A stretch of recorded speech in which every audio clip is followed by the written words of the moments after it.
Money on my mind, got my money in my mind, right? Money on my mind, got no time for that limelight. I'm from California, man, I guess we'll start with that. Banged out starter caps, glued to the cul-de-sac, looking like an artifact, trying to get their money back. Yellow jackets coming, mama about to have a heart attack. Southeast San Diego, we was at the heart of that. You moved about the hood, my nigga, you ain't want no part of that. Move to work and let the money drip the laundry mat.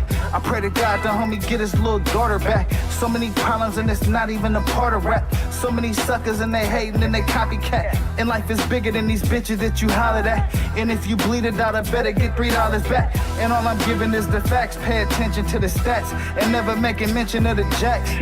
Gotta keep the money stacked, work your way through the traps. Money motivated to the max. Money on my mind, got my money in my mind, right? Money on my mind, got my money in my mind, right? Money on my mind, got my money in my mind, right? Money on my. What up? What up? What up, man? Hey, it's your boy Cali Dre in this motherfucker, man. Cali Dre in the motherfucking building, man. And welcome to the remix with Cali Dre. Sponsored by nobody. Because I just, you know what I'm saying, start putting this platform together. And so today is another edition of what we're trying to build and what we're trying to do, bringing you guys the best entertainment news, the best global news, the best news on whatever the hell is going on out there that the people want to talk about, and that the people, you know, want to find out more information about. The people want to break down. That's what we breaking down. You feel me? This station is powered by you. So whatever y'all want to see, man, put it in the comments. You know, I got a bunch of topics, a bunch of ground that I want to cover, but you know, if you guys want to chime in, you know what I'm saying, feel free to leave a comment, like, subscribe to the videos, and yeah, man, we're gonna get to it today, man, because I got a lot of stuff I want to cover and I don't want to waste a whole bunch of time with it. So yeah, thank you for joining, man, and we finna get to it. Let's go, man. The first story that I want to cover, man. You know, I was out getting a cut today, you know what I'm saying? And the strangest shit happened, bro. The strangest shit happened, man. I was out, I was trying to get a cut, and yeah, bro, it really didn't kind of go the way that I thought it was gonna go. You feel me? Check this shit out, fam. Money in my mind. Oh, not that. Let me add that to the stage. All that. Check this shit out, fam.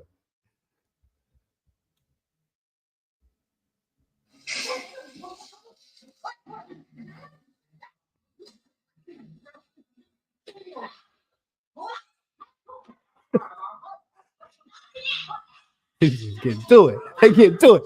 I don't know what's going on here. I don't know what's going on. I don't know what's going on. They pissed off about something. They came with the chair on WWE shit. Yo, this WWE shit.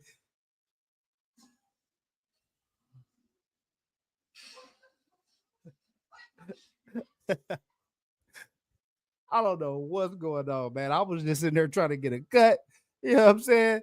And the agents started tripping out. They started tripping out on the brother, man.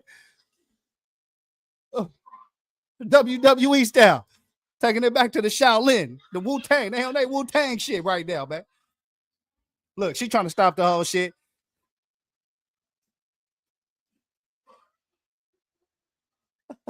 They on the chair. Oh, shit. They getting to it. They getting to it, man. They getting to it, man. That's how we start this day off right here, man. They getting to it, man. Let me see what else I got for y'all, man. We finna go through a whole bunch of stuff. What is this, man? What is this right here, man? OG on the hoverboard. OG on the hoverboard. Let's go, OG. Let's go, OG. As you can see, OG got his ass spun the fuck up off this hoverboard. I don't know what made, bro. How old y'all think Unc is? How old y'all think Unc is sitting there on the my neck and my back looking ass nigga? My neck and my back. Nigga. Uncle the hoverboard, he's out of control. He doing it. He did it. As you heard of a 360, that nigga did a 1290 in this motherfucker. Goofy ass shit, bro.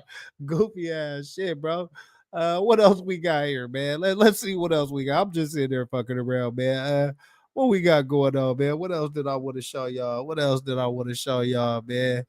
Oh yeah, check this out. Check this out, bro. Check this out. Chilling at Walmart. My man right here chilling in Walmart. And the roof collapsed on his head.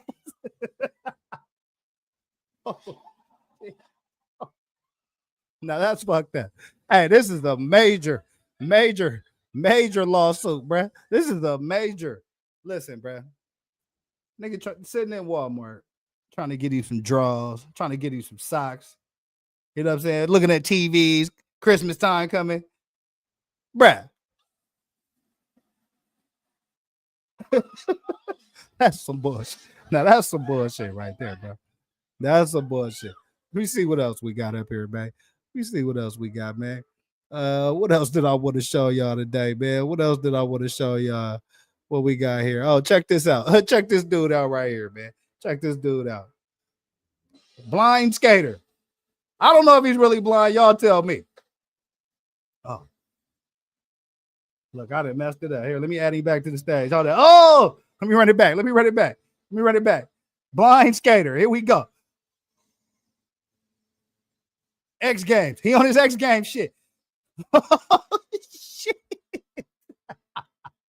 Ain't no motherfucking way, man. As you can see the caption on the bottom, this video is called Ain't No Motherfucking Way, man. Salute to the homie Big Skull, man. Ain't no motherfucking way, man. You know what I'm saying? What else we got here? Look at old Family Matters Darius McCray in the building, man. What Darius McCray up here talking about?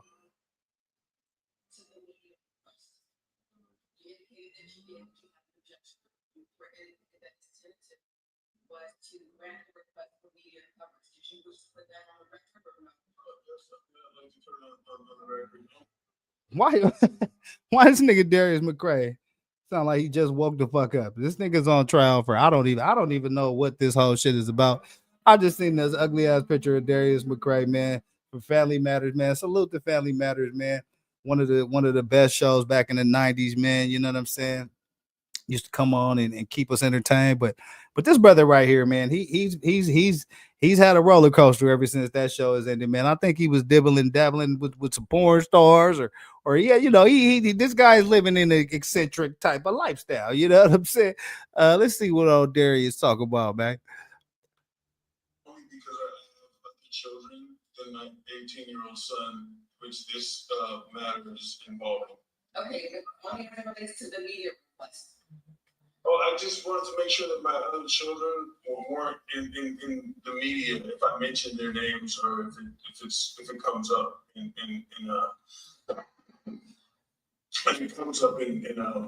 Bruh, what kind of drugs? What kind of good drugs do y'all think my man Darius McCray sitting on right now, man? He looked like he tapped into some serious behind the walls type of drugs, man. Put it in the comments and let me know what kind of drugs is this nigga Darius McCray on. Eddie Winslow, man. Eddie Winslow looked like he in jail talking to the judge, trying to get his family situation resolved. Yeah, put it in the comments, bro. What drugs is Eddie Winslow on? Let's go. Okay, thank you. Yes, Your Honor. Please do so. Bruh, he don't even know what day it is. So, I want to call attention to the emergency motion. Oh, it looks like Eddie Winslow is in here trying to represent himself. Is Eddie Winslow trying to represent himself? Like, hold on. Let's figure this out, bro. Let's figure this out. File.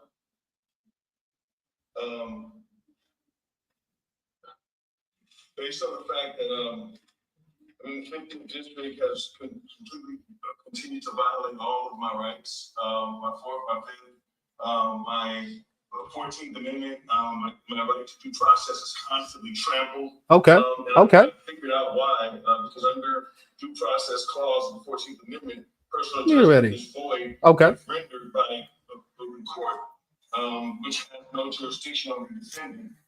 That's Kenmore versus Knapp, 95 US 714. Okay. 24L ED 565. Okay. So look. Michigan. So look. Eddie Winslow just broke down the statutes that say his 4th, 5th, 14th Amendment rights is all being infringed upon. And he in there, I guess he representing himself. So yeah, I don't know how that's gonna turn out, man. Let's continue to tape. let's see where all this is headed. We got Eddie Winslow in court, look like he behind the wall, man. You know what I'm saying? I don't know what this case is about, but he represented himself trying to get up out this piece, man. Let me see what it looked like. Jurisdiction. Before we proceed, we need to establish jurisdiction. It's imperative.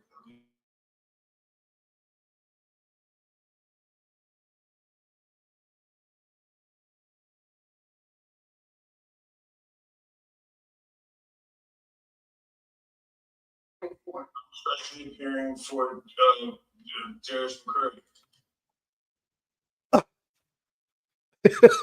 Okay. Okay.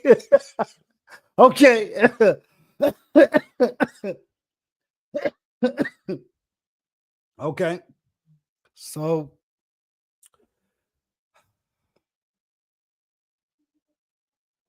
Darius McCray said he in special appearance for this court case, especially appearing for Darius motherfucking McCray, man. Let's go. I'm here pro per special appearance. And when you say you were here pro per in special appearance, who were you? I'm an authorized signatory thereof of the estate, the executive of the estate. Who's the state? He's the authorized executive signator of the estate on special appearance for Darius McCray. But shit, I thought this was Darius McCray. I'm confused as fuck. I don't know what's going on, bro. I don't know what's going on here. Let's continue to take, man. The McCurry estate. And your name is? Darius. Did you have any objections, sir, to the media request? You indicated that you did, that you had an objection. You indicated that the tentative was to grant the request for media coverage. Did you wish to put that on the record or no? Yes, I'd like to put it on the record only because I put it in the comments, man. What my man Darius McCray going through? I don't know what this case is about. It looked like he trying to represent himself, bro. He didn't got behind the walls, man. He talked to one of them cats back there, one of them jailhouse lawyers, you know what I mean? And he didn't got pumped up to represent himself. So I don't know if he still got the bag from. I don't know if the Family Matters check still coming in. You know what I'm saying? But yeah, Darius McCray out here on a case representing himself. You know what I'm saying? We'll definitely tap in and see how that turns out. Let's see what else we got here. Oh yeah, this is interesting. It says the reason they shut it down. This is the reason they shut it down. Let's run that back. Let's run that back one time.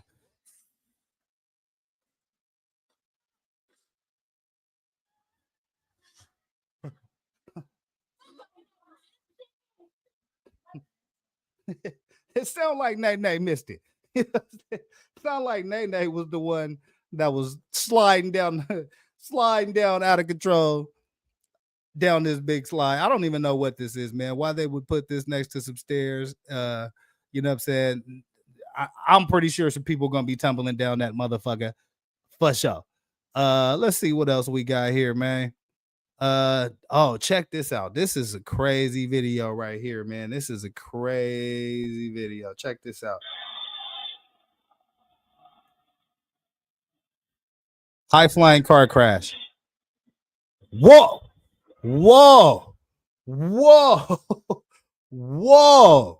High flying car crash. I don't know if y'all seen that. Let me go ahead and run that back.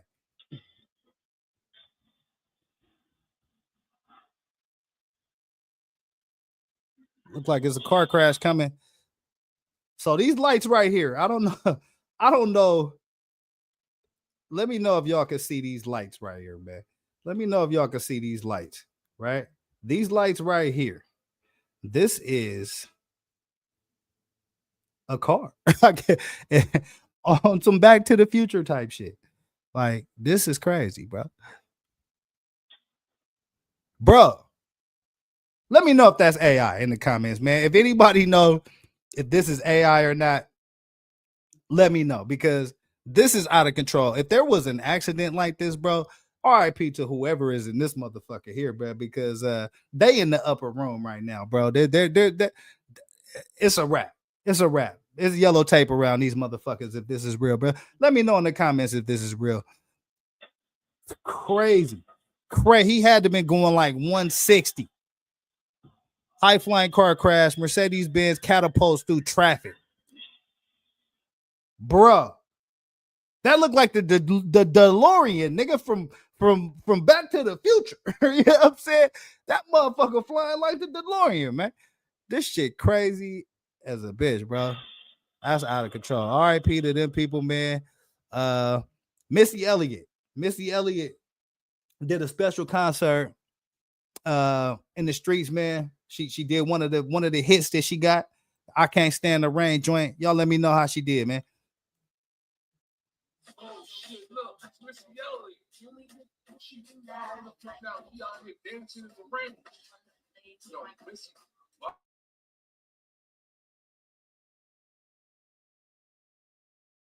Oh shit. Missy Elliott. Wildin'. Now we out here dancing in the rain. Yo, Missy, new joint.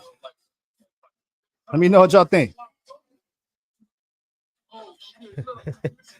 Missy getting to it, man. Hey, Missy back, man. You know what I'm saying? Missy is back. You feel me?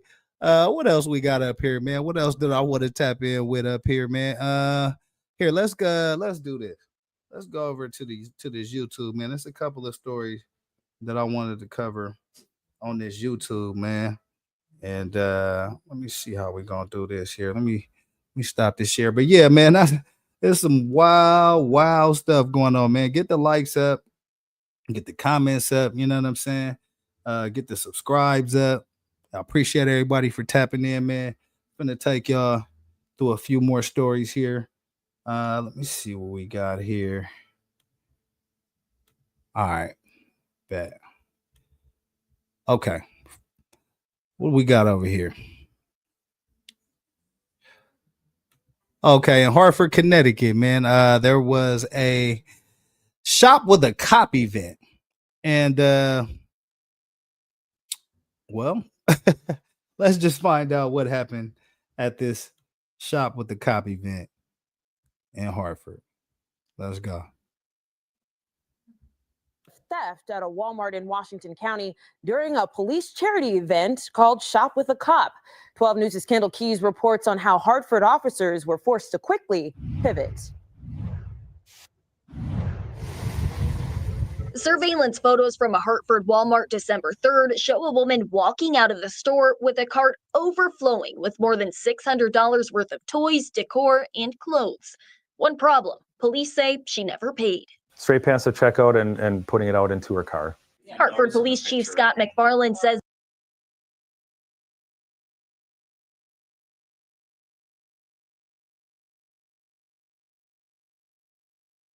I'm back.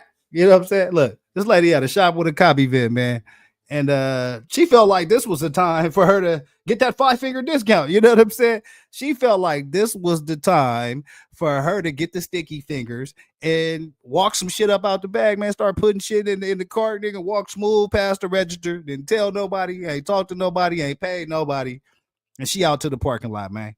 Like, I don't understand the logic here. Let's see what else we got. Hold on. As the woman returned to the same Walmart a few days later, this time it was crawling with cops. We were kind of incredulous that she would come back, considering there probably wasn't a corner that you could turn around in the store and not see a police officer. Police were there for Shop with a Cop, an annual event where officers help kids fill holiday wish lists. The Hartford police chief says there were more than a dozen officers inside the store with their So we got a shop with the cop event, dozens of officers, a dozen or more officers in the store. And this was the time that she chose to, you know what I'm saying, start jacking shit out the store. That shit don't make no sense to me, babe. I you know what I mean? I would have most definitely picked the day that, you know, there wasn't a bunch of cops at Walmart. She probably would have got away with it. But yeah, you know what I mean? This was her discernment, man. This was her decision making on this day. And let's see how it worked out for her, man. Her squad cars visible parked out front. Still, he says she continued to walk inside the store and began filling up a cart. I was at the register checking everybody out. I heard over the radio that one of our officers had noticed that a shoplifting suspect from the previous day was in the store. The Washington County DA charged 24-year-old Sophia Malik with felony retail theft.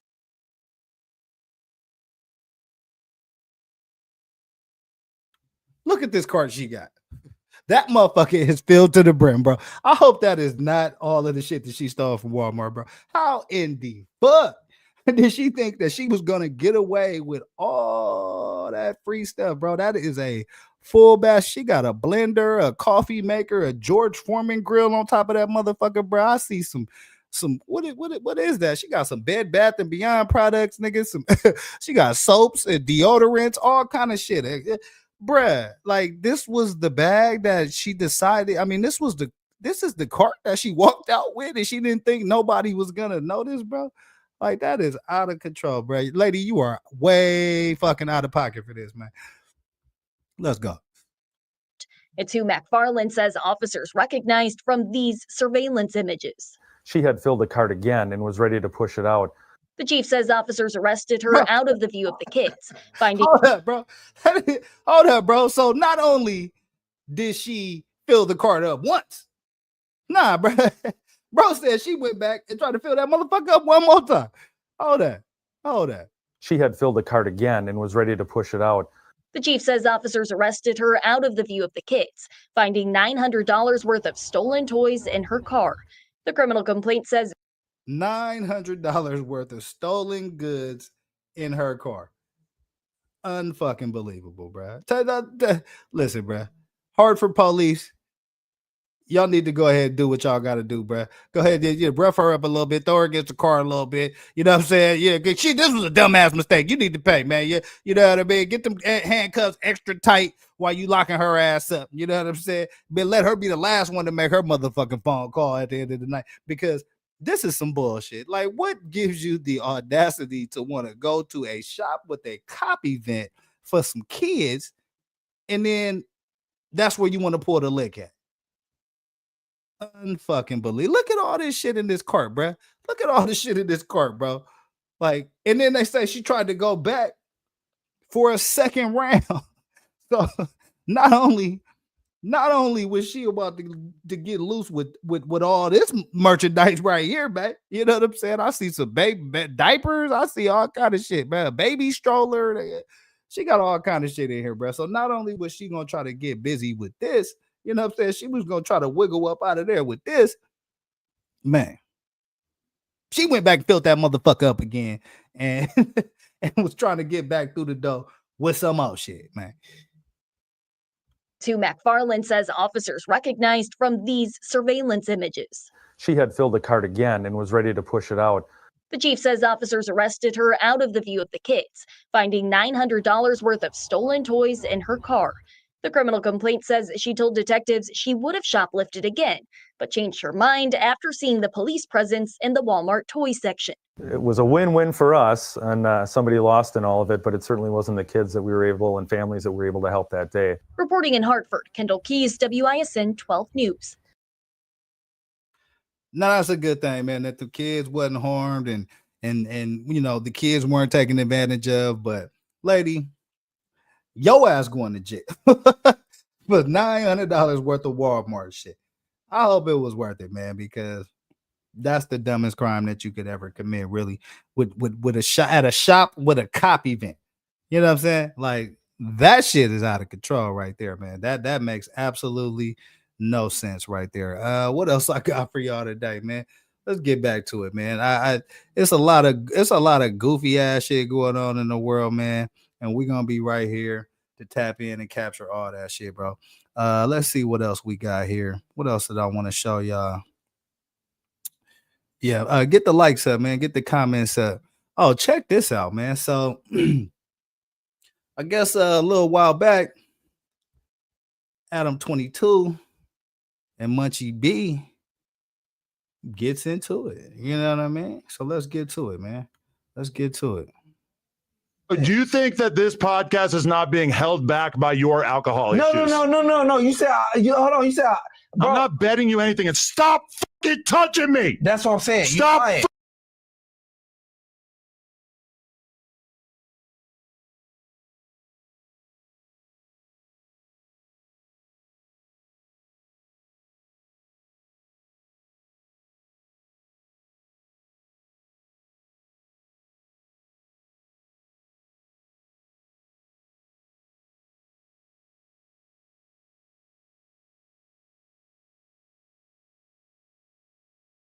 That's touching me. lying. I don't need your fucking weird ass hands in my face. That's how you know you Bro. Damn, I was muted. Y'all didn't even hear none of the good game I just gave y'all, bro. What the fuck is Adam 22 doing yelling and screaming at Munchie B? If y'all don't know, Munchie B is a reputable out of Inglewood, California. You know, he got a lot of street credibility. A lot of these cats don't know Jumper, you know what I'm saying? Street dudes go up there, try to get their check. You know, I don't agree with the move because I don't think that platform you know is promoting positivity in our culture. But you know, motherfuckers go over there and get their bag, man. So Munchie B over there, I guess Munchie B been doing regular shows on No Jumper, and it looks like him and Adam 22 then fell out. Adam then fell out with a lot of the hosts, man. And you know what I'm saying? And a lot of the cast that was next to him, he didn't fell out with. Munchie B is just, you know what I'm saying, the latest one on the line. It looked like, nah. Bro, I'm not betting you anything. And stop fucking touching me. That's what I'm saying. Stop fucking touching me. I don't need your fucking weird ass hands in my face. That's how you know you Bro. Man, I am out of here. Bro, why you tell my nigga Munchie you got some weird ass hands though, bro? Like that's a low blow right there, bro. Why you gonna tell my nigga Munchie you got some weird ass hands, bro? Like that's some bullshit right there. Adam, you on some bullshit tonight, my nigga. I gotta call it what-headed on that, man. You on some bullshit, my guy. Me. That's what I'm saying. Stop fucking touching me. I don't need your fucking weird ass hands in my face. That's how you know you Bro. Man, I am out of here. Stop fucking touching me. No, you lied to my last. Stop fucking touching me. Stop fucking touching me, bro. Get your weird ass. Like, what? Bruh. You didn't get this mad when old boy was smashing out your chick, man. You ain't get this mad. You know what I'm saying? That half of the shit that I see going on that platform over there, bro. But for some reason, he decided to wild the fuck out on Munchie B, man. And this is Adam, you way out of fucking pocket for this, bro. Do you think that this podcast is not being held back by your alcohol issues? No. You said, hold on. You said, bro, I'm not betting you anything. And stop fucking touching me. That's what I'm saying. Stop fucking touching me. Oh shit. Okay. So apparently, I guess Munchie B's alcohol use, alleged alcohol use, I guess I'll say. You know what I'm saying? Munchie B on that bottle over there. And Adam, I guess Adam is not feeling it. You know what I'm saying? It looks like he's saying that the content is suffering because of Munchie B's, you know, alleged alcohol use or what have you.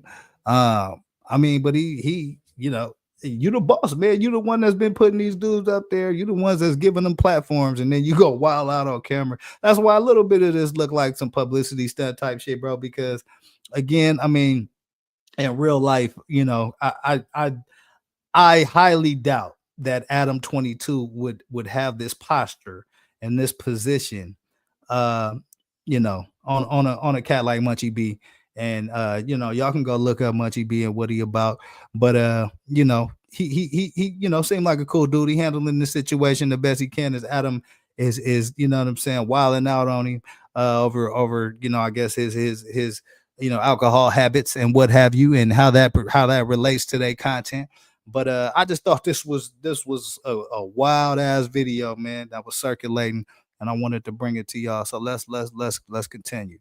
I don't need your fucking weird ass hands in my face. That's how you know you Bro, man, I am out of here. No, I don't want you to fucking stop fucking touching me. No, you lied talking about last year. What? Yes, you complained a shitload after we canceled your podcast for 2 episodes. I don't know why you would bother to lie about this, but that's not the topic at hand. The topic at hand is why you keep getting so fucked. Bruh, but why, if all this shit is true, like, why would you not address this with the man at, like, in the back channel? You know what I'm saying? Like, why you gonna wait till the camera start rolling and recording and it's lights, camera, action in this motherfucker to let this sentiment come out? You feel me? I don't know. It seemed like a play to me. You know what I'm saying? It could be a play. Munchie ain't really, like, reacting in a way like he feels like it's any kind of threat or any type of any type of smoke or action that's gonna come behind this rant. So who knows, man? It could be a play. It couldn't be. It may not be a play, man. Let me know in the comments, man, if you think it's a play, or you know what I'm saying, if you think this is real shit and they having a falling out in their relationship, man. Let's continue. Fucking drunk on the podcast and holding the podcast back. Did you hear when I read like 24 fucking donations from people that were complaining about you being so drunk? It's not a fringe opinion. I'm not sure. Okay.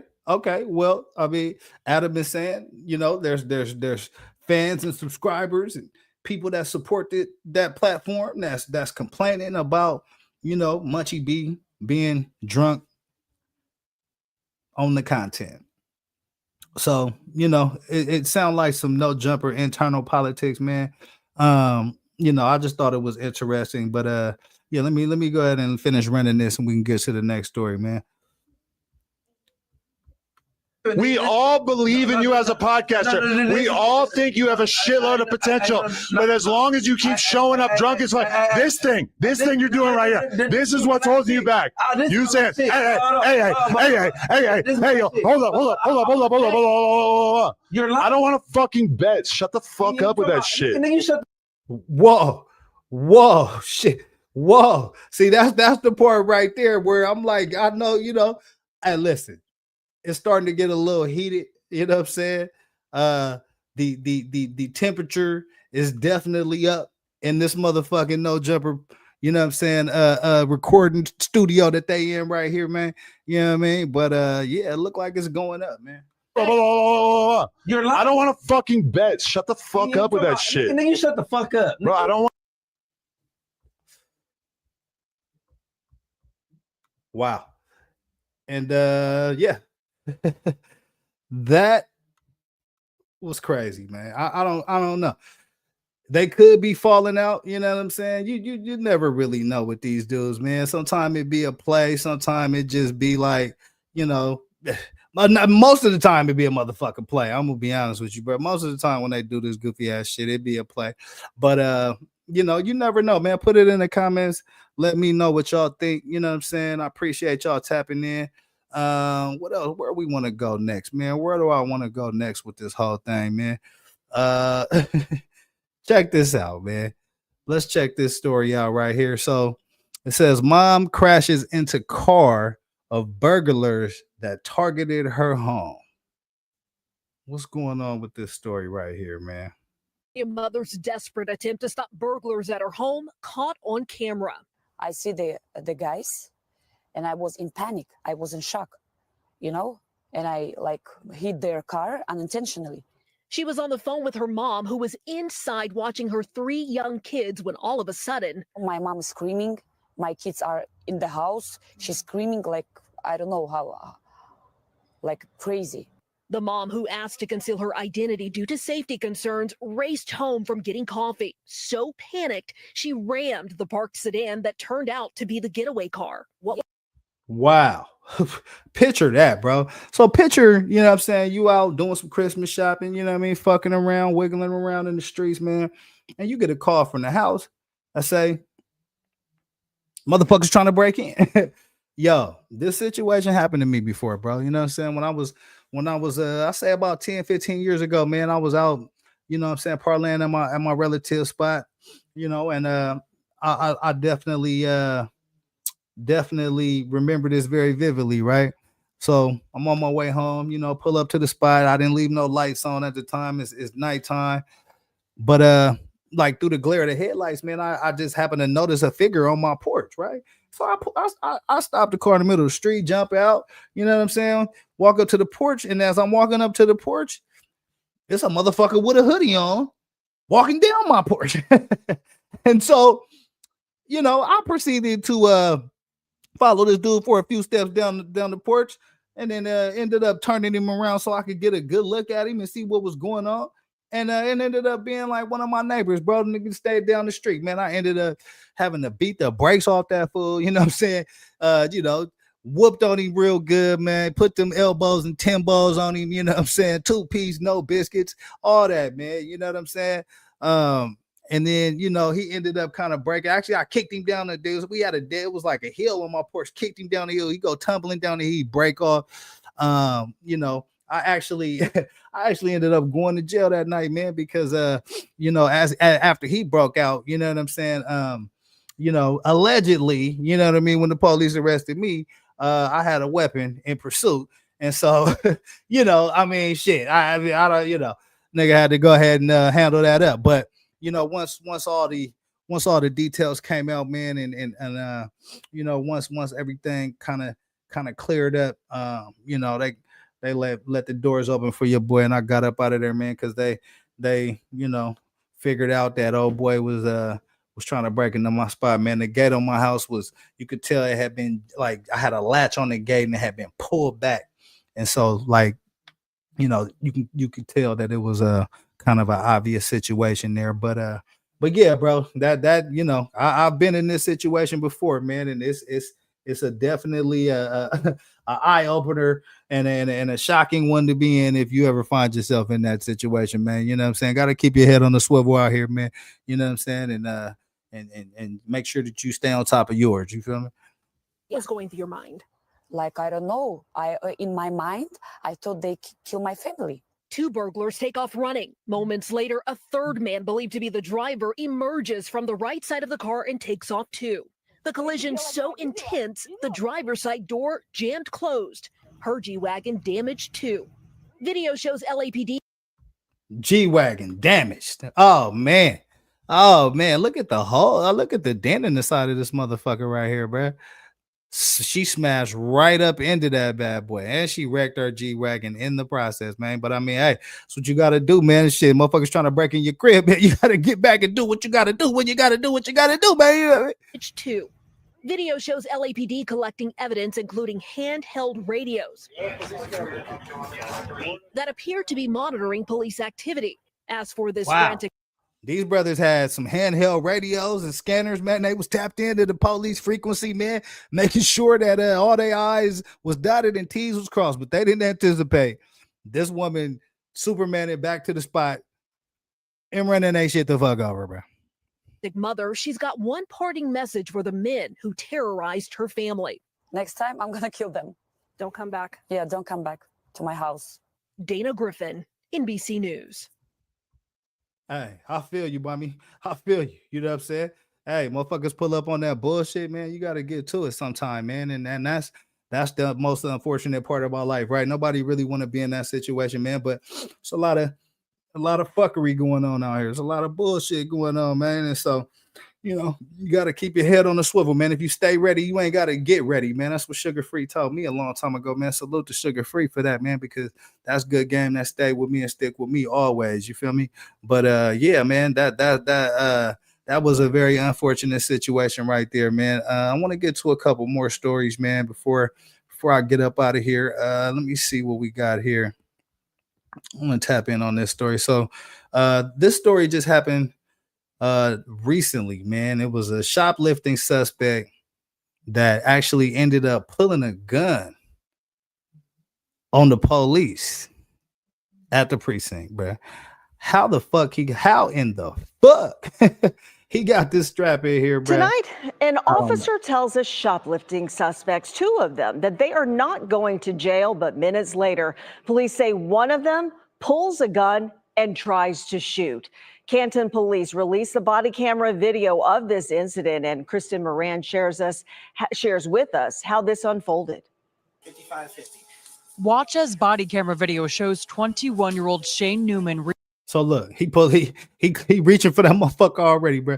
So it looks like, I don't even know where they're at, bro. It looks like they're in the police precinct, I suppose. It looked like oh boy got caught for shoplifting, or maybe they in the back of one of the department stores. I don't know where this is, but he was trying to get to that thing and get busy, bro.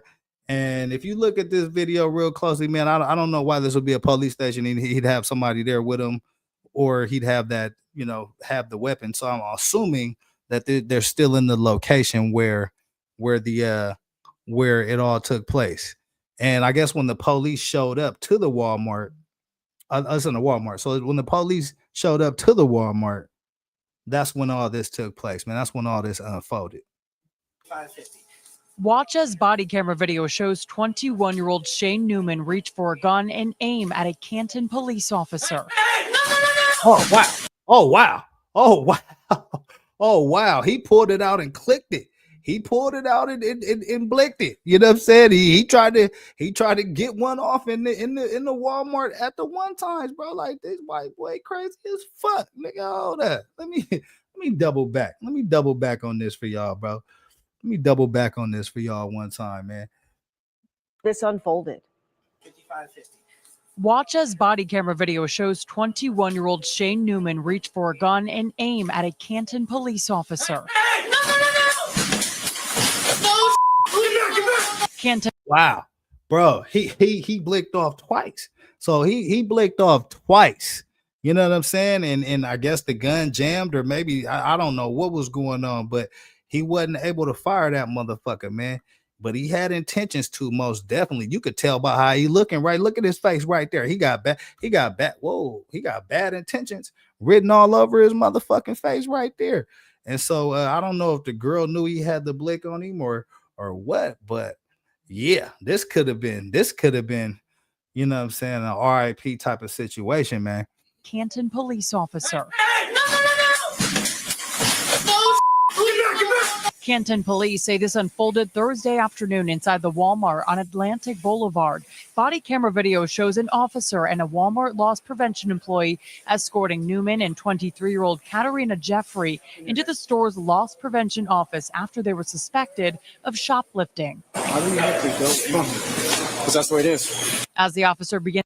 Okay, so they look like they in the back office. So they escort them, they busted them for shoplifting, and then they escorted them to this back, I guess, security area. Look like the security area, and they start, I guess, call the police. They about to question them about the shoplifting charge, and they didn't know this motherfucker was ready, bro. They didn't know this motherfucker was ready for war today. You know what I'm saying?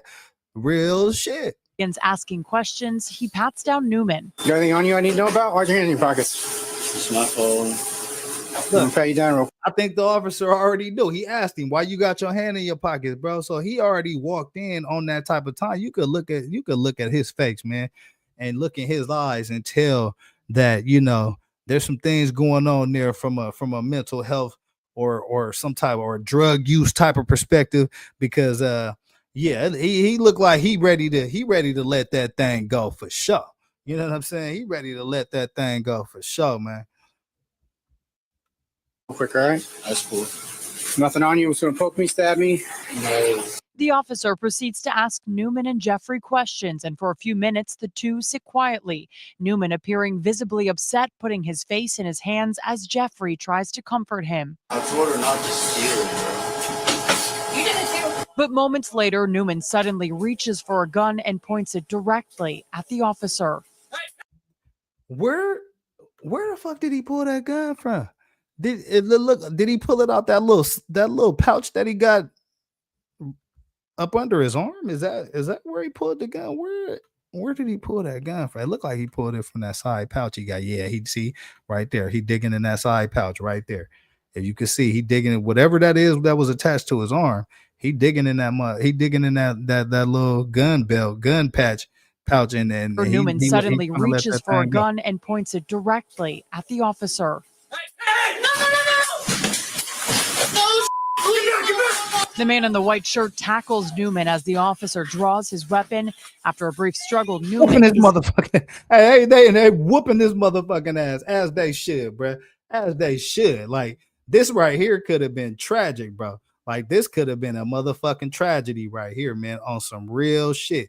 Like this is crazy work right here, bro. What made you want to even shoplift? What made you want to once you get caught, reach for the blick and try to shoot the police, bro? Like this could have been an RIP in a few different ways, man.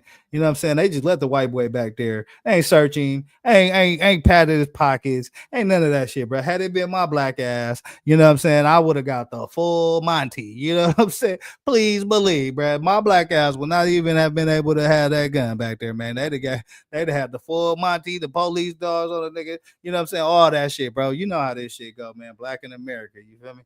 But you know, white boy able to get back there with his girl. You know what I'm saying? With his girl, you know what I mean? I guess both of them in there on the case. You know what I mean? And white boy went mall shooter on their ass. You know what I'm saying? White boy went school shooter on their ass, man. You know what I mean? And so yeah, this could have been a very unfortunate situation. Looked like either the gun jammed or you know what I mean?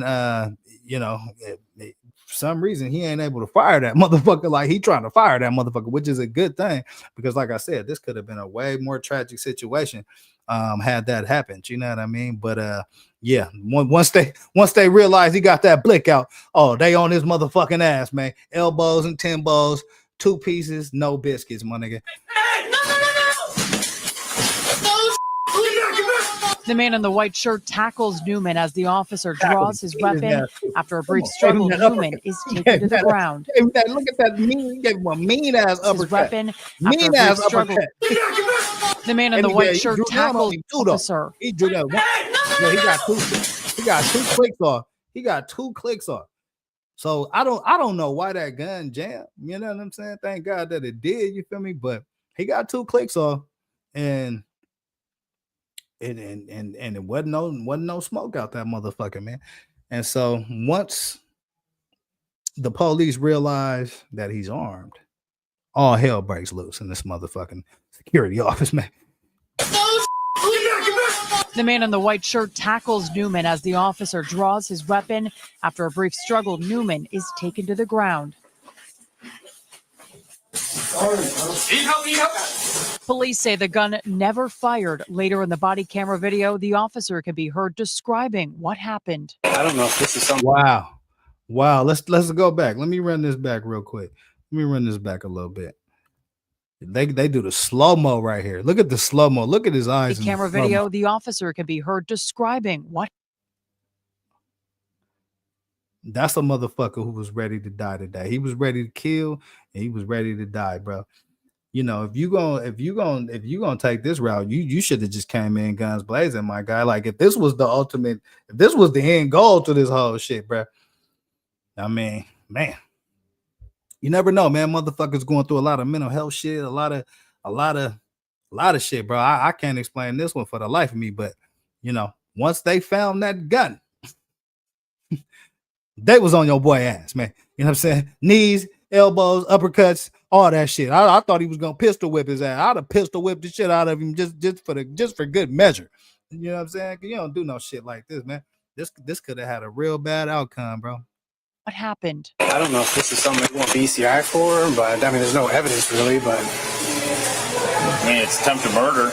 It is attempted murder. He would have got me. Chief John Gabbard shared a statement reading in part, "This incident is a reminder of the ever-present threat of violence against police officers and the gracious provision of God's protection. And in a moment that could have ended much worse, quick action prevented a deadly outcome." And Newman was charged with a Yeah, quick action most definitely prevented what could have been a bad outcome, bro, because Yeah, that could have been tragic, man. That could have been real tragic. But hey, the laws was Johnny on the spot, I suppose. Once they heard that click click, they was on his ass. You know what I'm saying? And luckily he didn't get no shots off, bro, because that could have been a way more tragic situation, man. Let me run the rest of this so we can get to the next one. Attempted murder along with several other charges. Jeffrey was charged with complicity to commit robbery, and that officer was not injured, Lena. Whoa, wait a minute. They said he was charged with what was he charged with? Complicity to commit robbery, and that officer was not injured. Complicity to commit robbery. The only thing that he was charged with was complicity to commit robbery. Am I hearing that correctly? Hold on, let me run that back one more motherfucking time, bro. Jeffrey was charged with complicity to commit robbery, and that officer was not injured, Lena.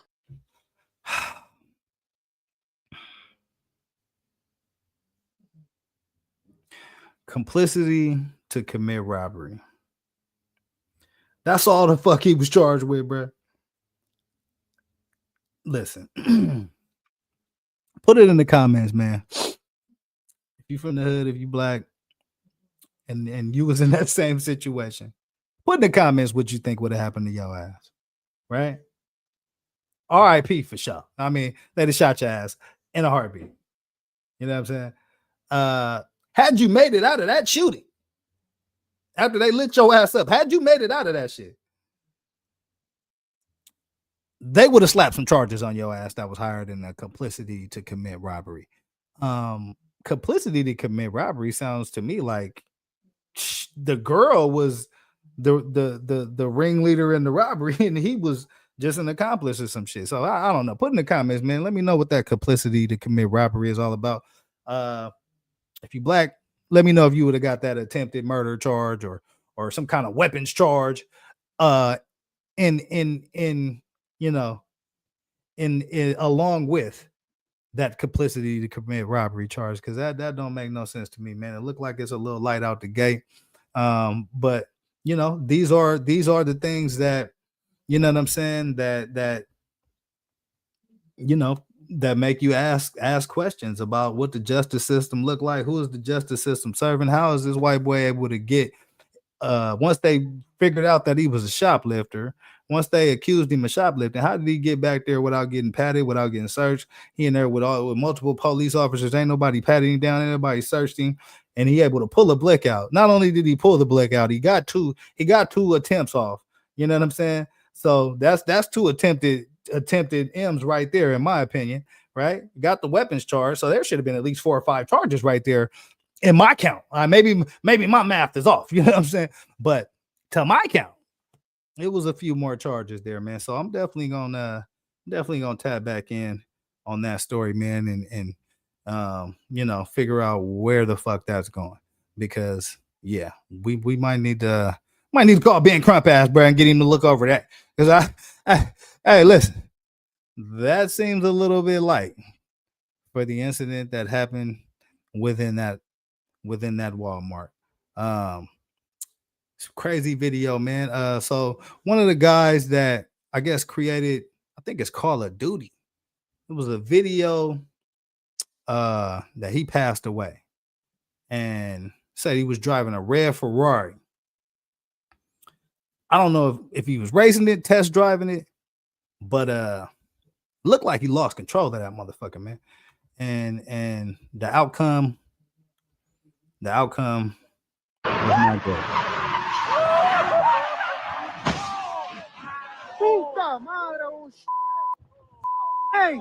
A terrifying moment unfolded on Sunday, December 21st, when witnesses watched video game developer Vince Zampella zoom out of a tunnel in his red Ferrari.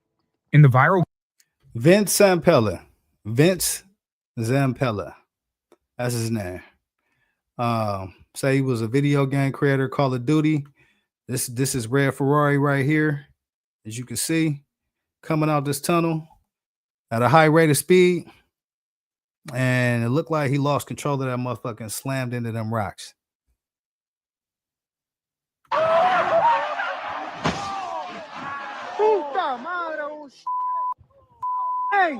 A terrifying moment unfolded on Sunday, December 21st, when witnesses watched video game developer Vince Zampella zoom out of a tunnel in his red Ferrari.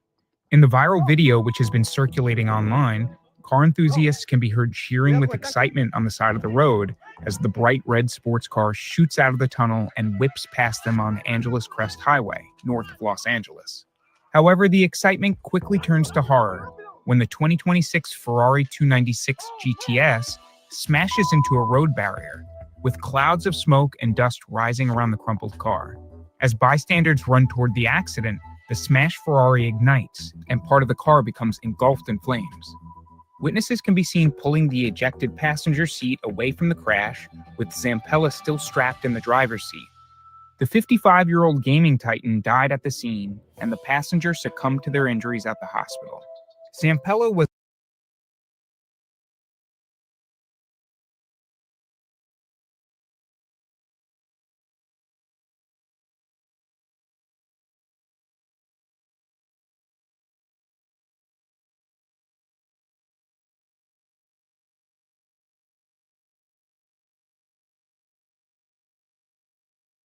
Oh man, I've been on mute this whole damn time, bruh. Look, damn it. Listen, Vincent Zampella, Call of Duty, one of the Call of Duty creators, was driving his red Ferrari, man, in LA.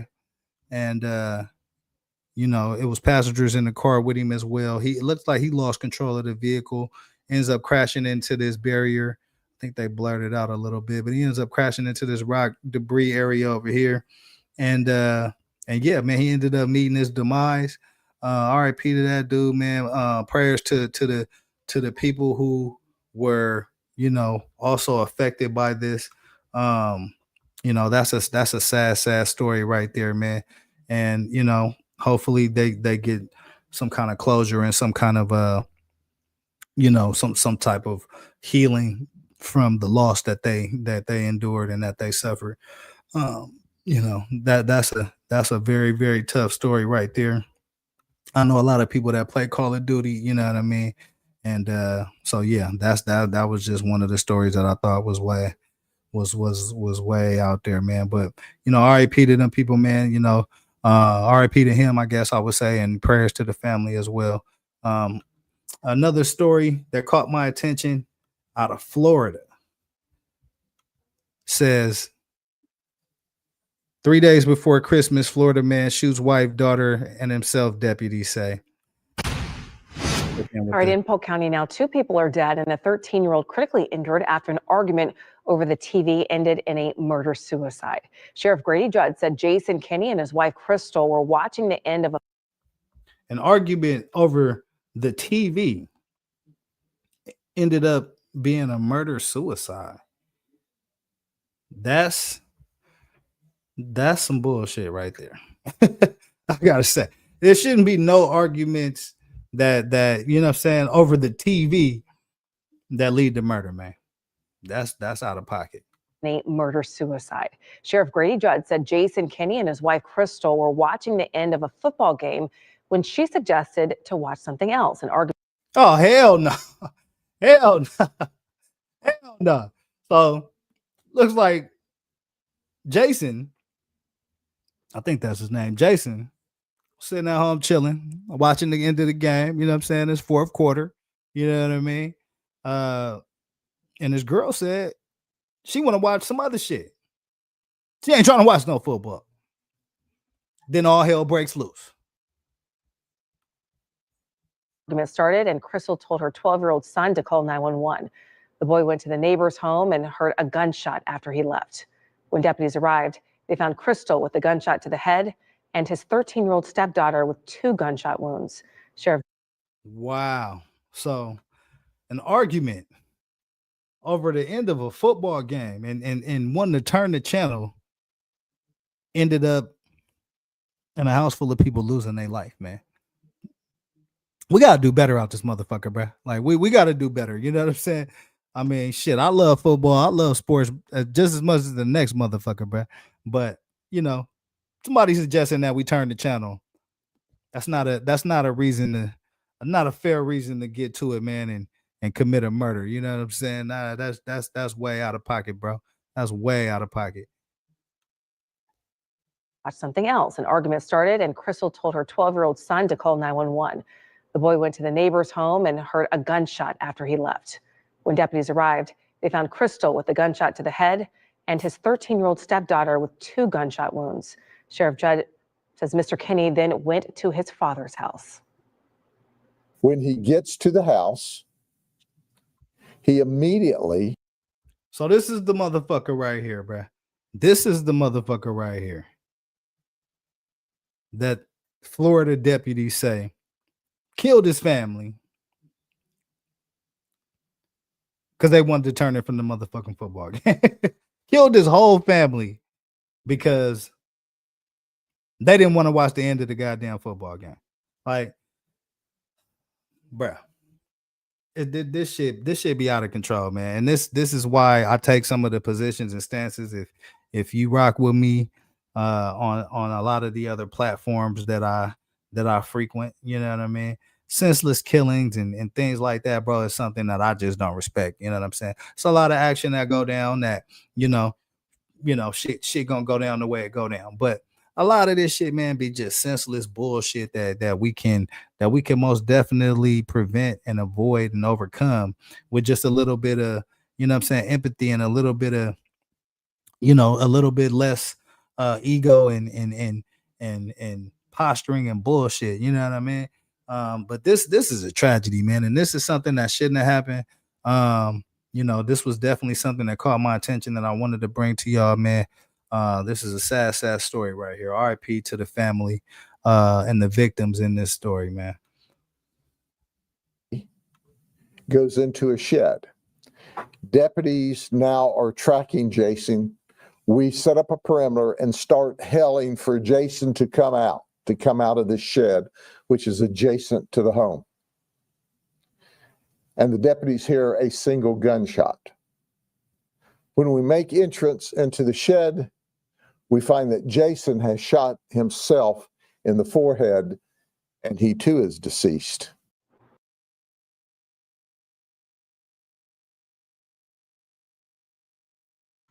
So after killing his family,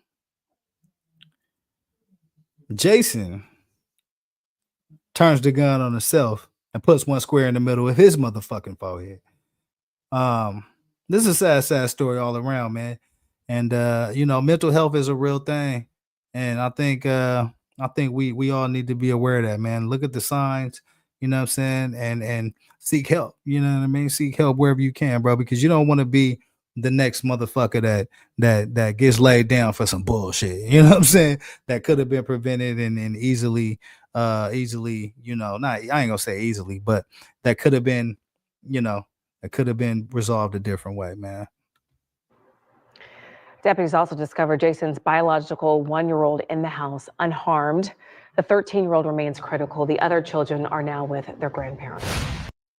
Man, this is a sad story right here. You know, definitely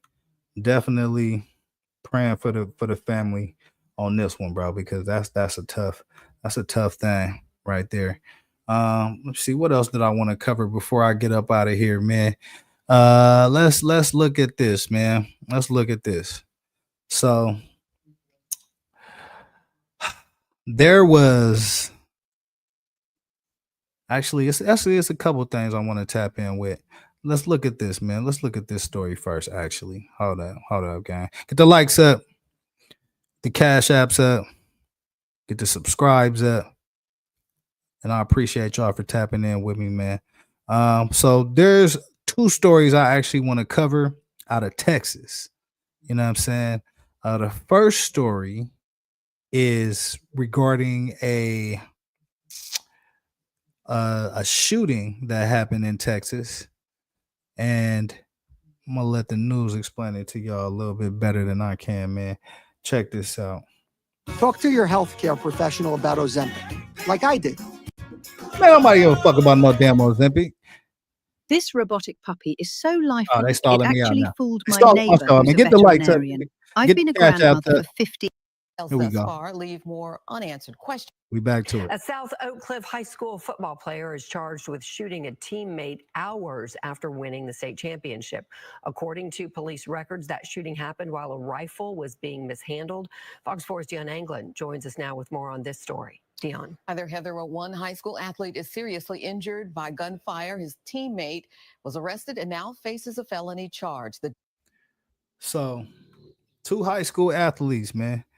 I guess one had possession of a gun, mishandled the gun, and ended up shooting another teammate.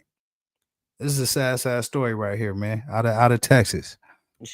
According to police records, that shooting happened while a rifle was being mishandled. Fox 4's Dion Anglin joins us now with more on this story. Dion. Heather, one high school athlete is seriously injured by gunfire. His teammate was arrested and now faces a felony charge. The details thus far leave more unanswered questions about how it all happened. Dallas police say the bizarre shooting incident happened inside this 2-story home on Knoll Ridge Drive. 18-year-old Xavier Mayfield, who plays strong safety for the South Oak Cliff High football team, is charged with aggravated assault with a deadly weapon. Aggravated assault with a deadly weapon. Yeah, man. So I guess this is the man they saying that mishandled the weapon. Xavier Mayfield. And he ended up unaliving one of his partners on the team, I guess. Let me see what they're talking about. For firing a gunshot that injured a teammate. Just hours earlier at AT&T Stadium, Sock defeated Richmond Randall High to claim the state championship title. Game highlights include Mayfield making this key interception to set up the Golden Bears' first touchdown. Court documents allege. Wow. So my man got a pick in a state championship game. And now convicted of shooting his partner, man, on the team. Ain't that a bitch, bro? Ain't that about a bitch? That's nasty work right there, man. That's nasty work. How you get? He went from celebrating on the field, man, to behind bars in less than 24 motherfucking hours, man. That's how life can change on your ass on a motherfucking dime, bro. You know what I mean? Life can change on you in a heartbeat. You feel me? Deadly weapon for firing a gunshot that injured a teammate. Just hours earlier at AT&T Stadium, Sock defeated Richmond Randall High to claim the state championship title. Game highlights include Mayfield making this key interception to set up the Golden Bears' first touchdown. Court documents allege Mayfield on Saturday around 9 p.m. was near a bedroom on the upstairs level at the home, holding a rifle when a single gunshot from the weapon discharged, striking one of his teammates in the neck. So my question is this, right? And if y'all from Texas, y'all let me know, man. Is this a common thing where y'all celebrate y'all wins and championships by going to play with guns or some shit? Like, why did he have the gun? What was the whole purpose of having the gun? Why did he why is they playing with guns? I mean, I would have been out celebrating, bro. You win the state championship, man. They should have been out celebrating, out having a good time. Why are they in the house? You know what I'm saying, playing with guns and shit. As this story don't really don't make a lot of sense to me of what's going on. But let's continue and see what we got here. He was transported to a local hospital. However, the teammate's condition Monday is unknown. The shooting happened at a gathering some describe as a victory celebration. The arrest affidavit does not clarify why Mayfield was holding a gun. Okay, so they was at a victory celebration for the state championship and ended up, pulling out a firearm, I guess, and one got away and hit one of his teammates in the neck. So yeah, prayers definitely out for that brother, man. Praying for a recovery and no no type of damages or anything like that, man, that they could fix up everything and get him back right the way he's supposed to be. Because this right here is another tragic situation, man. It's a lot of it's a lot of bad decision making out there in the world, man. A lot of people making a lot of bad decisions, and bad decisions lead to bad results. You know what I'm saying? And so, I don't know where the parents was in this situation, man. I don't know, who was kind of chaperoning or watching the celebration as they in there, you know what I'm saying, and celebrating that they win in the state meet. But at what point do you know what I'm saying, you break out the rifle? You know what I mean? At what point does the rifle break out in a state championship celebration, man? I don't know. Or who the weapon belongs to. The document describes an interview with Mayfield and points out Mayfield stated he turned around towards where the teammate was at and stated right after he turned around, a single gunshot went off from the ARIS ABC rifle that Mayfield was holding. AR rifle. You know what I'm saying? So earlier today, you get an interception and get your team on the board in the state championship. Later that night, pull out the AR, accidentally shoot your homie in the neck. You talk about a roller coaster ride, man. That's one hell of a roller coaster ride right there, fam. You know what I'm saying? Yeah, that's a motherfucking roller coaster for that ass, man. That Mayfield was holding. Mayfield told police the victim was bleeding badly and he rushed to get him downstairs before calling 911. Yeah, I'm sure he was bleeding badly. You shot him in the motherfucking neck with an AR rifle. Like, yeah, some shit is obvious, bruh. You know what I'm saying? The thing that ain't obvious is why the fuck did you have an AR rifle in the first place? You feel me? Or calling 911. Another teammate was also inside the house at the time. According to the affidavit, he gave a statement saying he was on his way to take a shower when he observed Mayfield swinging the rifle that was used in the offense. He stated Mayfield told him the rifle had the safety on. Yeah, man. So, I'm a gun owner, man. You know what I'm saying? If you a gun owner out there, you know what I mean? You got to always assume, safety or not, you got to always assume that there's one in the chamber, bro. And always handle your weapon like that's the case. You know what I'm saying? It's been a couple times where, I was, doing something with my firearm and thought it wasn't one in there and it was one in there. You see what I'm saying? And so it can happen to anybody, man. You know what I mean? Always assume that motherfucker hot. You know what I mean? Because that's what it's built to do. You feel me? So you always assume whether it is or it ain't. You always assume and approach it like it is. That's my advice. You know what I mean? But yeah, this was a situation that didn't have to happen, man. This should have been a celebration that was about accomplishments and about just appreciating the season that y'all had, but instead it turned into one of your teammates getting shot in the neck.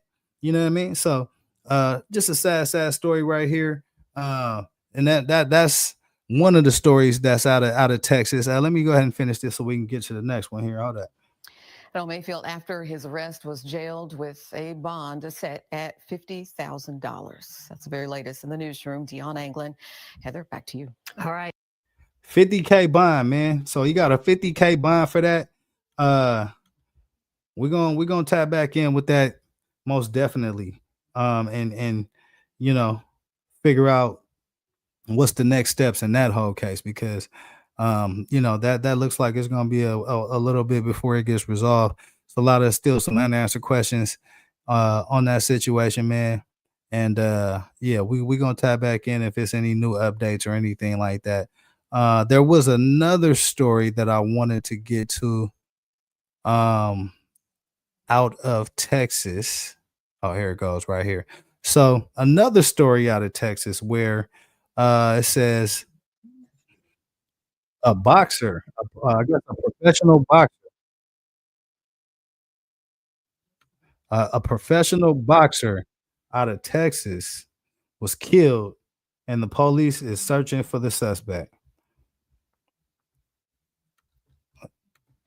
A local boxer shot and killed in Dallas is being remembered tonight for his leadership and his determination.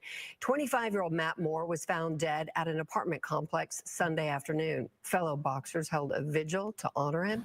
Fox 4's David Sintendry spoke with the gym's owner about his legacy, and David joins us now. What can you tell us? Well, Heather, the 25-year-old boxer was a regular at a faith-based boxing gym here in Rockwall. And right now, the owner of that gym says they are having to heavily rely on that faith during these difficult times. Professional boxer out of Texas, shot and killed. RIP to this dude, and prayers go to his family, man. Let's get into this a little bit more and see what's going on, how this unfolded. You're guaranteed to find dedicated boxers inside Choppa's boxing gym in Rockwall. But Matt Moore may have been the most dedicated. So that's Matt Moore. That looks like that's the guy that was a victim of the shooting.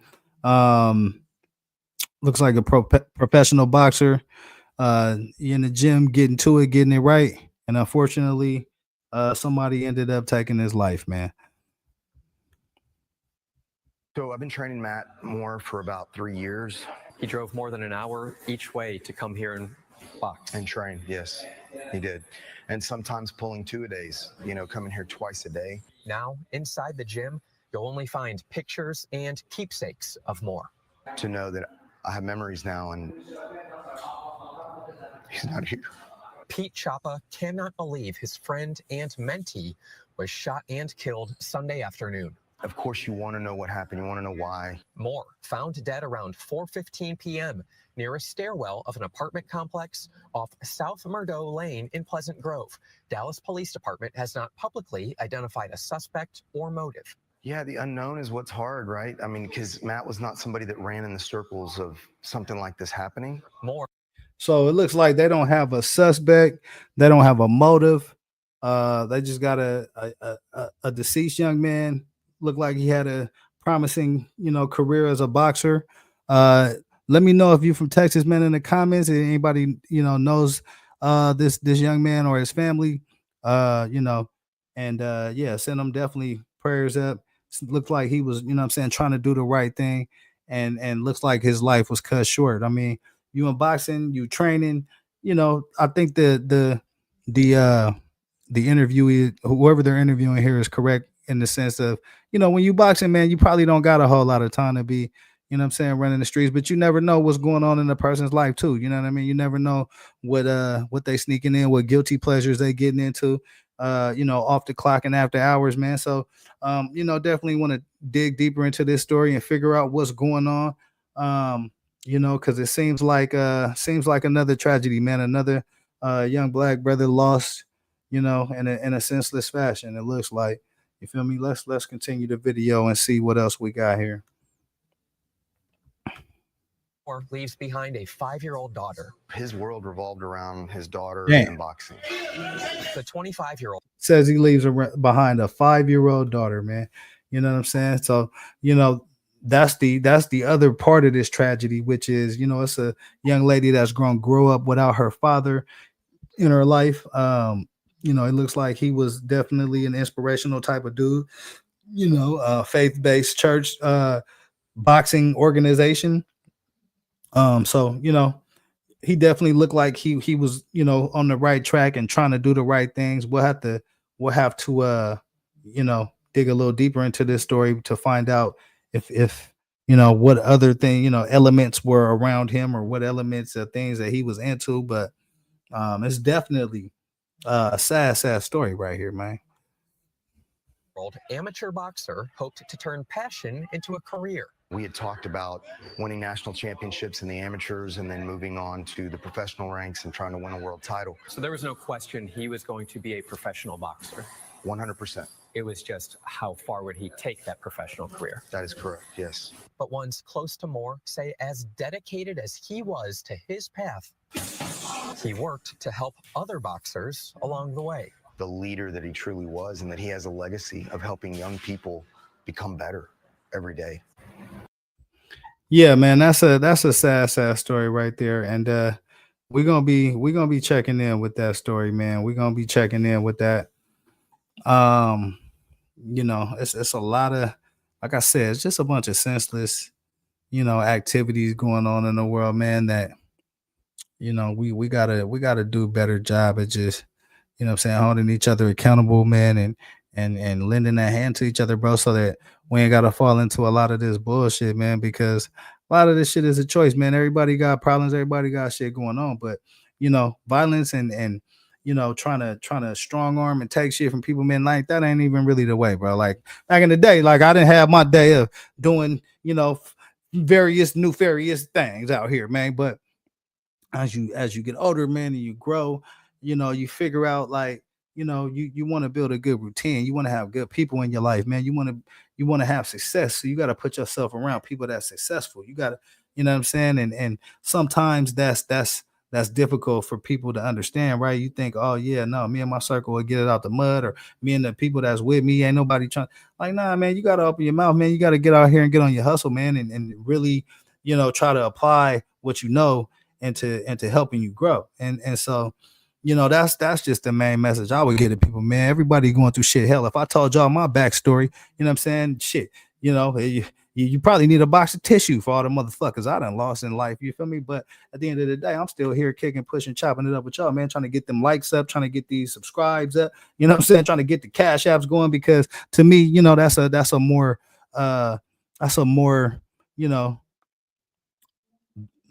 better way to use and utilize the energy that I have and experience and the shit that I've been through. You know what I mean? And with that being said, man, we're gonna transition to this last story I wanted to get into, man. Y'all know I gotta kick a little politics before I get about this motherfucker. You know what I'm saying? And so this week has been a very interesting week in politics from the standpoint of, we had the deadline for all the Epstein files is supposed to come out. And then we had about 30,000 Epstein files that actually did come out, but a bunch of redactions and all types of different things that make you ask yourself, what is the administration covering up, right? Why are there whole pages of redactions on some of these documents that have been released regarding the Epstein file, right? And so I had a picture of one of the redacted documents, right? One of the redacted documents, and this is what it looks like right here.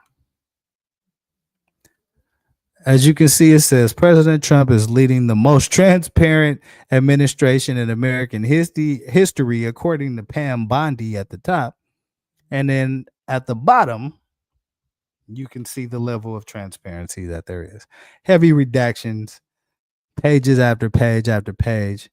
And that is not what the law that was crafted to get the Epstein files out. That is not what, that's not the that wasn't the order, man. It's supposed to get all the files out, and there isn't supposed to, the only people that are really supposed to be like redacted out are the victims, right?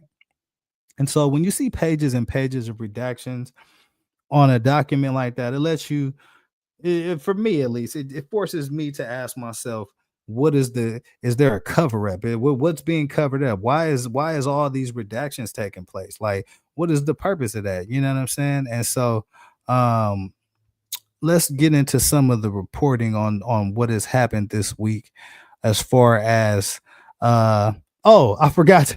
After that, the Justice Department says that it found and discovered 1 million more documents that are related to the Epstein case after the deadline, right? So let's get into that a little bit, man.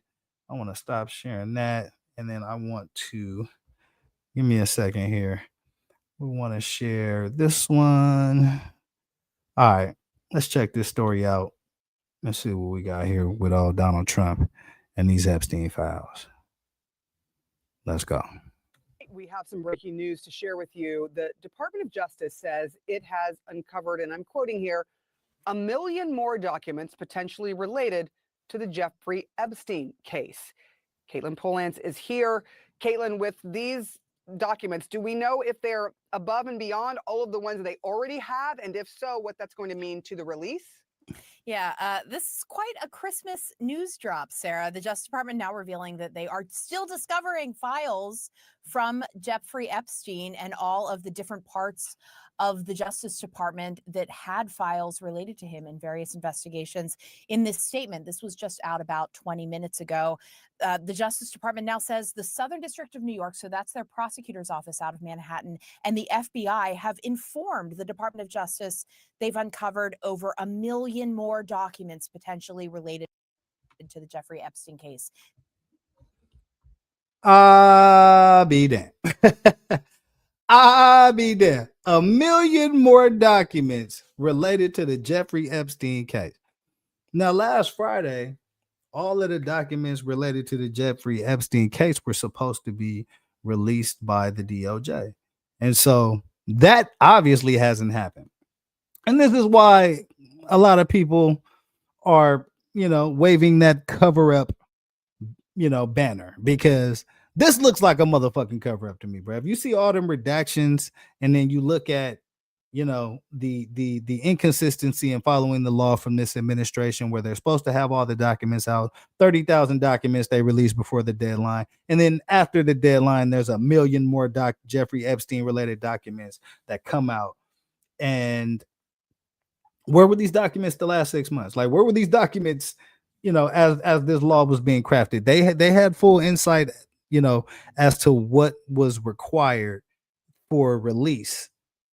And they didn't meet the mark. Like, they didn't meet the mark. They're actually breaking the law. This is called illegal, right? I hear a lot of my my MAGA supporters and my Trump supporters, they go heavy on the word illegal when it comes to the immigrants, right? But what this administration is currently doing by releasing 1 million documents, actually they haven't even released them yet. It just says that they found 1 million documents after the deadline to overturn all Jeffrey Epstein related documents. I mean, there's only, it's against the law. You know what I'm saying? It's most definitely illegal. You know what I mean? So yeah, we're gonna dive more into this, man. Let's go. The impact there, it means that the Department of Justice is going to be processing these before they can all be posted transparently under the law for weeks. Here's a little bit more of the statement. We have lawyers working around the clock to review and make the legally required redactions to protect victims, and we will release the documents as soon as possible. Due to the mass volume of material, this process may take a few more weeks. This comes on the heels. A few more weeks? A few more weeks?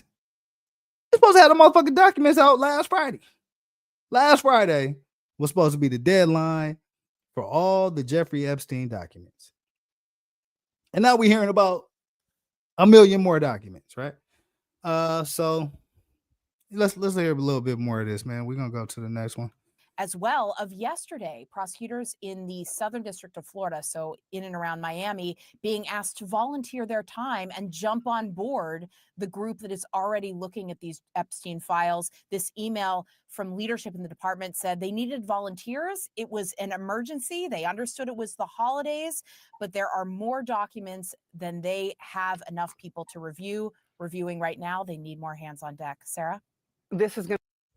So it sounds like the Department of Justice don't know what the fuck they doing. I'm gonna be honest with you. The deadline for all the Epstein documents was last Friday. And now mysteriously, a week after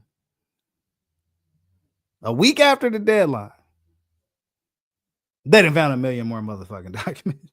Like, get the fuck out of here, man. I smell a cover up and it stinks. I'm gonna be honest with you. There was another video that I wanted to cover here. Let me get this off my screen real quick. It was another video that I wanted to cover because it's definitely related to this whole Epstein case. But this bit of information comes from a Time magazine article, which is referencing an FBI report that President Donald Trump allegedly raped a teenage girl, and that report was not followed up on, it seems, by any of the relevant authorities. This was all a part of the initial Epstein file drop, and now they are saying basically that some of that information is true, some of that information isn't true. There's a lot of questionable things going on here, man. Let me pull this video up right here for you guys, and we're gonna see what unnamed victim alleges Trump raped her. Quote, among the newly released materials is an FBI case file FTA 000200518 dated October 2020 that contains an allegation of rape involving Trump. The document does not identify the source of the allegation, as names and other identifying details have been redacted. The DOJ website does not make this document very easy to find. You can see on how page 61, the PDF files go from FTA 000200517 to FTA 000200520. Why is that, right? You got to ask yourself, why would the DOJ make these documents hard to find when there was a court order saying that last Friday was the deadline for all of the Epstein related documents to be released to the public? Why would they be making it hard to find? I don't know. But if you look in 20517, you will find the document.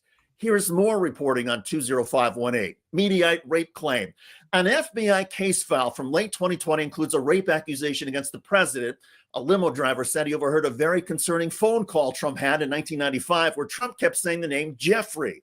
The limo driver, who has his name redacted, said Trump made references to abusing some girl. He later discussed driving Trump with a woman in 1999, the unnamed limo driver said. Donald J. Trump has raped me along with Jeffrey Epstein, the man said, the woman told him. Well, you guys heard it. It says an FBI case file from the late 2020 includes a rape accusation against the president. Let me run this back for you guys so we can get the full context here. Full context included. Let's go. Case file from late 2020 includes a rape accusation against the president. A limo driver said he overheard a very concerning phone call Trump had in 1995 where Trump kept saying the name Jeffrey. The limo driver, who has his name redacted, said Trump made references to abusing some girl. He later discussed driving Trump with a woman in 1999, the unnamed limo driver said.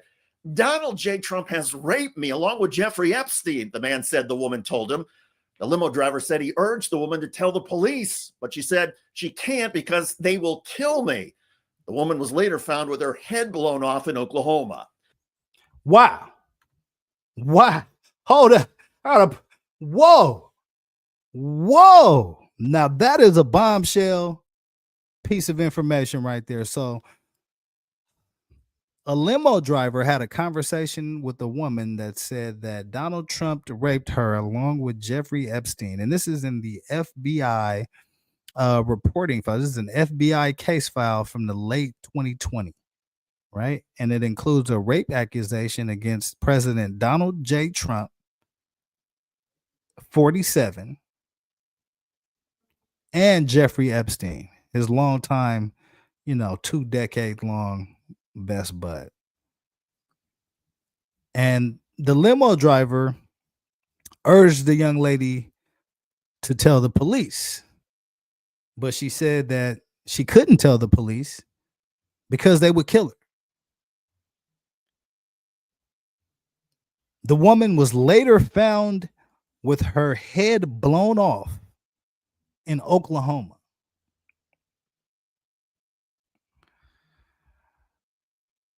Now you wonder why there are so many redactions and missed deadlines and smoke and mirrors and spin. I mean, shit. If you look at our own FBI case files, might give you an indication of why they're taking these cover-up type of actions, man. Let me rewind this for y'all. And we're gonna listen to this one more time to get the full context on it. You feel me? Made references to abusing some girl. He later discussed driving Trump with a woman in 1999. The unnamed limo driver said, "Donald J. Trump has raped me along with Jeffrey Epstein," the man said the woman told him. The limo driver said he urged the woman to tell the police, but she said she can't because they will kill me. The woman was later found with her head blown off in Oklahoma. To be fair, the limo driver's account of hearing from a woman that Trump raped the woman, well, that would be considered hearsay in a court of law and not allowed in as evidence. However, the accusation itself is incendiary in the court of public opinion, and that may explain why the Department of Justice has made it so challenging to find.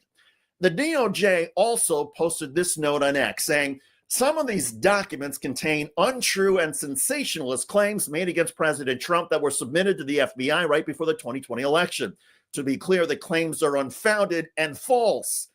But how does the Trump administration's Justice Department know these claims are false if they were never pursued or investigated? Now that is the $1 million motherfucking question right there that we have amongst us. You can say anything is false. You can say anything is you know, a fabrication. You know what I mean? But can you say that with credibility? If you've never you know, engaged in the investigation, right? If you've never engaged in an active, accurate fact-finding mission, right? How the fuck you know that this shit is not credible? How you know that this shit didn't happen? Like, that's where I call cap. You know what I'm saying? You know, that's where I call cap, bro, because like I said, you're not gonna engage in these types of activities if there's not a reason to. You know what I mean? Like, you're not gonna be heavily redacting all these files when the court orders clearly say that you have to release all of the Jeffrey Epstein related files before last Friday. And now a week later, there's 1 million more files out that were not accounted for some reason. And there's an FBI case file that reports a grape accusation against Donald J. Trump, the 47th president of the United States, and Jeffrey Epstein, his longtime associate and friend. So, you know, again, if you follow me on a lot of the platforms that I frequent, when I'm not trying to grow this channel, if you follow me on a lot of those platforms, you'll hear me take stances against, you know, political stances against the current administration. And this is the reason why. Because again, the attempted cover up, the attempted you know, misinformation of the American people, like, I'm not with that, man. Run the facts, run them straight, run them when they're supposed to be ran. If you can't do that, you're covering some shit up. That's how the shit go. You know what I mean? There's too many excuses being made for this administration. There's too many excuses being made. It's too much, way too much leeway and too much lack of accountability, that's going on with this administration, man. And I think the people are starting to wake up to some of these some of these problems that's being caused. But I definitely smell a cover up. I smell a cover up, and it stinks. It fucking stinks. That's been the key issue in the Epstein case. Many of the clients and accomplices never faced any legal repercussions or investigations. There are other documents in the Epstein files just released that are also generating breaking news. The Justice Department released a new batch of documents in the Jeffrey Epstein investigation, including chilling new evidence that some viewers may find disturbing. This is a jailhouse letter, apparently written by a Jeffrey Epstein. It says J. Epstein, and it was sent to another infamous sex offender. That would be Larry Nassar. Okay, so I wasn't going to cover this letter. I was kind of up in the air about it because there are. So along with this release of all these documents, some of it's FBI notes, it's written notes, it's whatever information that they could gather from the Epstein case. And some of that information may not be accurate. Some of it may not be credible. Some of it may be complete bullshit, right? This is just the investigative process, right? When you're trying to investigate a situation, you can go about it by, basically, I mean, the best way to go about it is by gathering all the information you can and weeding it out, vetting it, and whatever's factual will stand up and whatever ain't factual will fall down. And that's basically the long and short of it, right? And so that's why, I was hesitant to cover the contents of this particular piece of information, which is supposed to be a handwritten note from Jeffrey Epstein which was like the number one sex abuser in the world, and he's writing a letter to the number two sex abuser in the world, Larry Nassar, who was I think he was like a medical doctor or something like that on the U.S. women's gymnastics team, and ended up catching a charge. I think he got a 20 piece or more for his sexual indiscretions against the women's United States gymnastics team. And so there are some things that need to be vetted out in this letter for me, right? Like there's still some red flags. I mean, the letter itself was sent after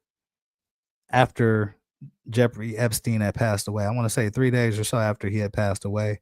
There wasn't there wasn't any information as far as Nassar's jail number, you know what I mean? That wasn't on there, and usually if you're sending letters to, writing letters to an inmate, you need whatever their inmate number is. And so there wasn't an inmate number for Larry Nassar. I was told by some of my people that did, extensive amounts of time, that you can't even really write letters to other inmates. Like inmates can't even really write letters to other inmates. And so if y'all in the comments, man, let me know if that's true or not. Can inmates write letters to other inmates? Because to my knowledge, I don't think that they're allowed to. And so there's just a lot of questions that I have with this document. So I'm gonna show the rest of this part of the video, but with the disclaimer that this note, in my opinion, needs further vetting, right? The letter appears to include a reference to President Trump. The Epstein letter says, "Dear Ellen, as you know by now, I have taken the short route home. Good luck. We shared one thing, our love and caring for young ladies at the hope they'd reach their full potential. Our president shares our love of young nubile girls. When a young beauty walked by, he loved to grab snatch, whereas we ended up snatching grub in the mess halls of the system. Life is unfair. Yours, J. Epstein." On CNN, an Epstein survivor reacted and spoke specifically about Donald Trump. All right. So yeah, that's that. Yeah, so I'm not 100%, I'm not 100% sure that that letter is authentic, right? But I think more vetting needs to be done on that. The FBI report, however, I do think has a lot of merit and definitely should have been further investigated if it wasn't, because that is a direct that's a direct link, right? In my opinion, like if you're gonna go to the FBI, you're probably not gonna go to the FBI with no BS case or no BS information, because the consequences and repercussions for that will be a lot more, entangling than dealing with your local authorities, right? So that's kind of how I see that. I put a little bit more merit on that FBI report just because it is an FBI report, and I think that it just would carry a little bit more weight to me just because of that. But even that, probably still has more vetting to be done. But as you can see, there's a lot of explosive accusations that are being uncovered as more of these Epstein files are being released. And so we're gonna stay tuned for it, man. We're gonna be here for all the action. We're gonna be here for all the lights, all the camera, man. You know what I'm saying? We're gonna be here for all that, you know what I mean? And we're gonna break it down, and we're gonna put it together, and we're gonna try to figure out what in the fuck is going on. You know what I'm saying? Because a lot of this shit is out of control, man. But that's kind of my take on it, man. I appreciate everybody for tapping in with me. You know what I'm saying? Leave me a comment. You know what I mean? Let me know if it's topics out there that you guys would like me to cover. If you'd like to, break down a lot of topics that you want to know more about. And let's get to it, man. You know what I mean? Get the likes up, get the cash apps up, get the likes up. And I appreciate y'all tapping in with me. And yeah, man, until the next time. You feel me? Until the next time. Let's go. I'm from California, man, I guess we'll start with that. Banged out starter caps, glued to the cul-de-sac, looking like an artifact, trying to get their money back. Yellow jackets coming, mama about to have a heart attack. Southeast San Diego, we was at the heart of that. You moved about the hood, my nigga, you ain't want no part of that. Move to work and let the money drip the laundry mat. I pray to God the homie get his little daughter back. So many problems and it's not even a part of rap. So many suckers and they hating and they copycat. And life is bigger than these bitches that you hollered at. And if you bleed it out, I better get $3 back. And all I'm giving is the facts. Pay attention to the stats and never making mention of the jacks. Gotta keep the money stacked, work your way through the traps. Money motivated to the max. Money on my mind, got my money in my mind, right. Money on my mind, got my money in my mind, right.